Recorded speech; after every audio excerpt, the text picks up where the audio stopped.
Good evening, friends. Stephen Benoon here with Israeli News Live. And boy, there is a lot of mixed emotions right now. Everybody in shock over this election. I know the left believes that Biden won completely hands down, no issues whatsoever. And I've been trying to analyze things as they have unfolded. And I was actually really of the opinion that this wasn't over as of yet, not until Netanyahu congratulated Biden. That was a major shock for me to see that Netanyahu congratulated him. Now, if you guys will remember, though, back when I give you the intel that Trump was going to be president again, the elite had already decided. I was told, though, that, and I shared it with you from my intel source there, that there was a 10% chance that Biden could get in. There was that much fight on the left to get him in and to overthrow President Trump. And then, of course, if you also remember, I did a report. Let's see, is it here? No, it's not there. I did a report somewhere, I forget where it was, that Netanyahu and Trump were in a major confrontation. That may be over on iConnectFX.com that I did that there. But wait a minute. Yeah, let me just double check here, because some very interesting things there that we were reporting at the time, and don't know if it was on Fact News Network. Maybe it was on Fact News Network. Do want to keep this here. Don't forget, Joe Biden makes promises to Palestinian leader Mahmoud Abbas. We reported this on November the 1st. And just to make that point clear, we got this information in email from an Israeli journalist. Hamas leader calls for formulation of strategy for the struggle against Israel, mainly through cooperation with left-wing organizations around the world, such as Biden. I thought that was kind of interesting. Speaking at an online conference in the World Coalition for Jerusalem and Palestine entitled Palestinian is a deposit of normalization of betrayal, Hanaleh said the Palestinian problem has fallen into a political and destructive Bermuda Triangle consisting of the Century Deal, the annexation program, and normalization policy. Well, Biden has made that promise to unravel the deal of the century. And I'll tell you something, we do stand for Palestinian people, especially the Palestinian Christians. So, there is a lot that happens to these people that is just totally wrong in the first place. And I haven't been for the deal of the century either. But I did want to share this with you, though, because some of the things that Biden's doing. And believe me, Biden, though, is bad news all the way. When it comes to this coronavirus, it is going to be a major mess. Because this man is going to lock you down probably like nobody else could or would. Let me go back to the Fact News Network. I want to see if I can find that, though. I was thinking, let's see, maybe I did it right here. When I was talking about the Middle East false flag, that is... And let me see. This is when I was getting... Whoops, something went wrong. Yeah, I guess it did. It's not playing the things there that we had there. The problem was that we were finding out that there would be a possible false flag in the Middle East. And as well, in that video, I actually talk about... Let's see. See if we can do it. Christ right now. So... that's another issue we'll go into at a later date. But at any rate, this rip that's going on is causing a lot of problems. And there is a lot of things happening in the Middle East right now, too. We have Green Berets fighting in Yemen. Let me back it up. The rift. Mainly because I've gotten a second intel information about this as well. So I did a little deeper on Patreon than I have on Brand New Tube or iConnect, either one. Okay, so Patreon's where I go into deeper, okay. there's a rift going on right now between President Trump and Prime Minister Netanyahu. And it's because President Trump caught Netanyahu lying to him. And it's really hurt.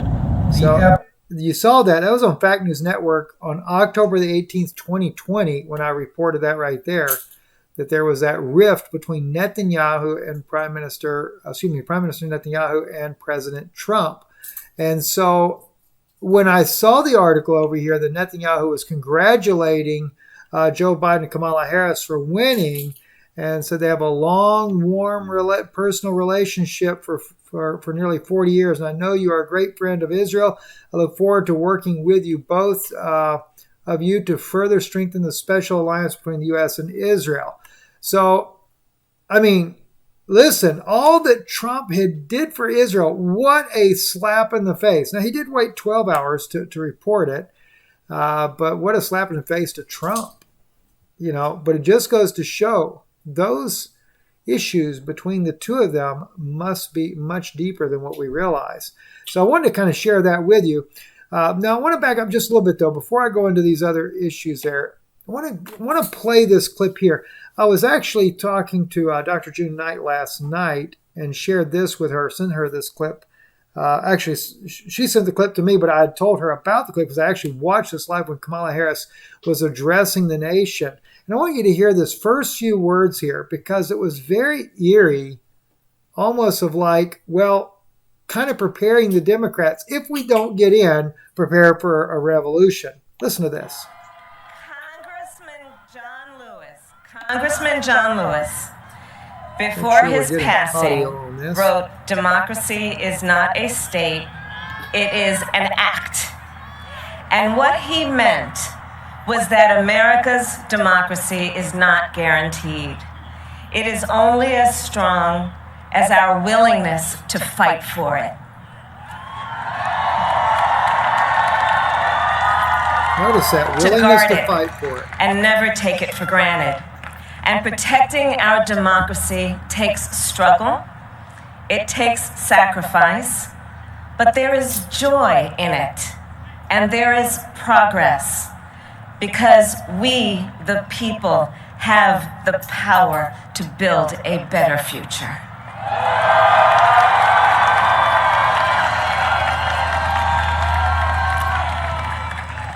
And when our very democracy was on the ballot in this election, with the very soul of America at stake, and the world watching, you ushered in a new day for America.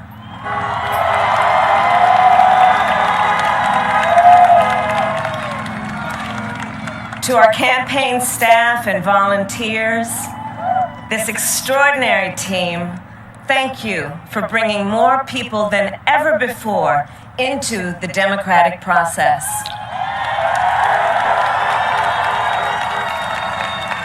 And for making this victory possible. To the poll workers and election officials across our country who have worked tirelessly to make sure every vote is counted, our nation owes you a debt of gratitude.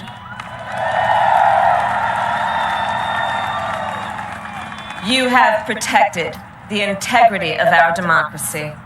And to the American people who make up our beautiful country, thank you for turning out in record numbers to make your voices heard.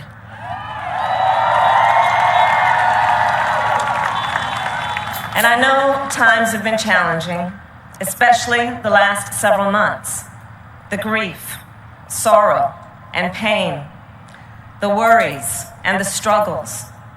But we have also witnessed your courage, your resilience, and the generosity of your spirit. For 4 years, you marched and organized for equality and justice, for our lives and for our planet. And then you voted.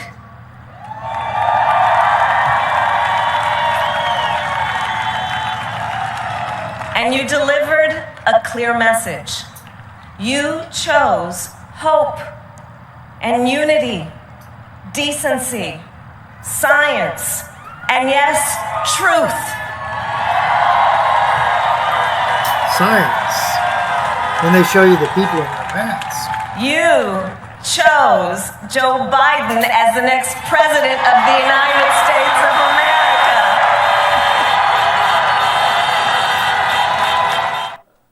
Shepard. Well, at any rate, it was just kind of eerie at the very beginning. Maybe nothing to it, but I don't know what to think of it. I tell you, I'm very shocked myself at the things that I'm seeing on this.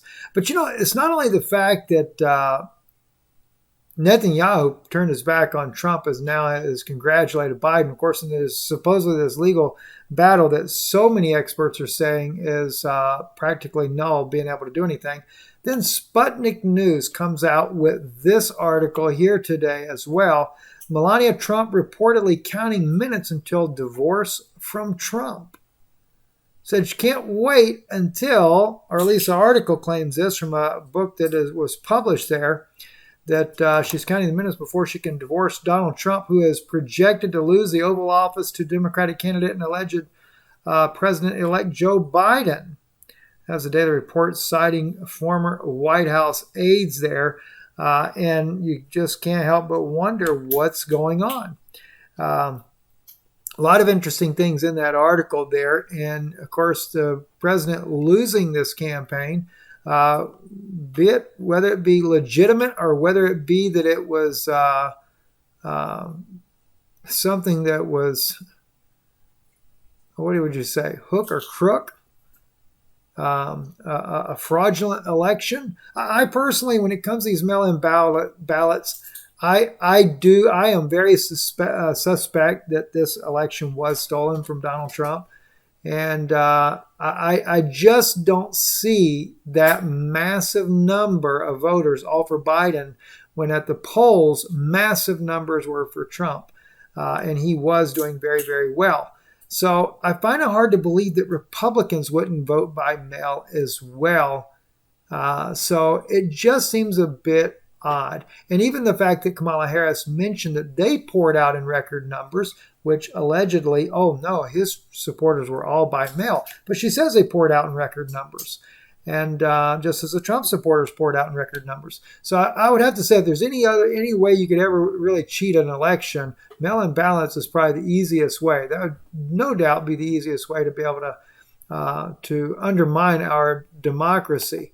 But anyway, that is what it is. Anyway, let's move on to Japan. I'd mentioned, not Japan, but China's Navy is on the move. I'd gotten some intel on this. Still could not get a clarification. I've been working with a lot of different people on that. And then the only thing I've been able to pick up that came out about an hour ago was a satellite via the Planet Labs shows that the Chinese Navy launched naval exercises in the Yellow Sea and the Bahai Sea at almost the same time. Now, the Yellow Sea is actually probably the one that would be more concerning for the United States because you're then getting into the areas, the waters near South Korea. There's a lot of tensions between China and the United States right now. And for me to get the report about the Chinese Navy being on the move definitely lets me know that folks in the Pentagon are very concerned about what's going on. And I am still at a struggle to try to figure this out and have not been able to quite put a pin on it anywhere to see what may be going on. What are their concerns? Why are they really worried about this? Also, COVID-19, British Army to begin testing children without parental consent. Yes, believe it or not, without parental consent. And I'm telling you, with Joe Biden as president of the United States, believe me, I am not for that guy either, but I can tell you one thing. We're probably going to be seeing some of the same measures here in the United States as is going on overseas right now. So in Britain and stuff, I am very concerned about the move towards all this science that they're going to surround themselves with and the initiatives they're making way for. It's not going to be good, friends. Not going to be good at all there. Anyway, that kind of about wraps it up. I was hoping to load over on Danoon Institute. I have to get with Brock Knight. I did a message with him. Also did one with June that was really interesting. We were talking about these issues with the election. But Brock and myself, he had invited me on to talk about the Sabbath. And I think it would really be a blessing for you. So I'm going to try to get that file from Brock so that we can upload that onto Noon Institute. Otherwise, you can check with, let's see, WATV. Is it WATV or something? I forget exactly what June's channel is. Let me see if I can pull it up real quick here. Maybe I can get that June night. And then that way you guys can go and check out this. There we go. WATB TV. And let's just see here if we got it. Stephen Ben-Nun, Israeli continuing the election. That was the one that me and, oh, here we go right there. Brock Knight and Stephen Ben-Nun discuss the Sabbath. I'll leave you a link on this right here. I think it's a very insightful discussion there, and I think it'll really be a blessing to you. It's got 3,400 views there roughly on their channel there. And so I'll leave a link so you can actually see it. And hopefully for those of you that didn't get to hear this, we'll share it over on Noon Institute. Anyway, have a great evening. God bless you. And of course, we're out in the middle of nowhere. So a few things, trying to get things squared away so we can get back in the saddle here, get the information to you. And still got some teachings on my heart heavily I want to bring out. Especially dealing with the Gog of Magog. And which that reminds me, one other thing I forgot to speak to you guys about. There is an issue going on over there as well. And that is Turkey has set up more than 85 outposts along the northern Syrian province in Idlib. Tens of thousands of soldiers with no less than 9,000 tools of all types, from light anti-tank vehicles to tanks, cannons, MLRS systems, and air defense systems. All of these forces are deployed at outposts throughout the province. In the last month, Turkey has evacuated one of the largest outposts. Number 9, the forces have been withdrawn and redeployed in the western part of the province. And today, the Turkish army began dismantling Post 3, following dismantling additional outposts from Hama area last week. In recent weeks, there have been statements regarding a new struggle in the Idlib province between Turks and the Syrians and Iranian forces. The exchange of fire between the parties has not stopped. Both sides are exchanging blows, but this is not the battle everyone is talking about and preparing for. Relations between the Turks and Russians in Syria were completely disrupted after the assassination carried out by the Russians on a training camp in Idlib.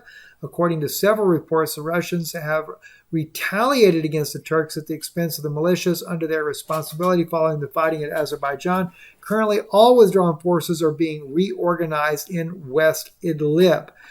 So I can only imagine what's going to happen with this situation. And of course, Israel has been helping some of those Al-Qaeda, al-Nusra fighters there against the Syrian military. So it's a really tightrope walk that is happening. Anyway, just wanted to make sure I shared that with you because I almost forgot about that. Anyway, God bless you and have a great evening. And please don't forget the support of the ministry. We appreciate your support tremendously. You can always just visit our website, IsraeliNewsLive.org, and go there. You can donate online. And, of course, you can still donate via mail in Florida. That is still a possibility. It's not that is a non-possibility. It is still a possibility.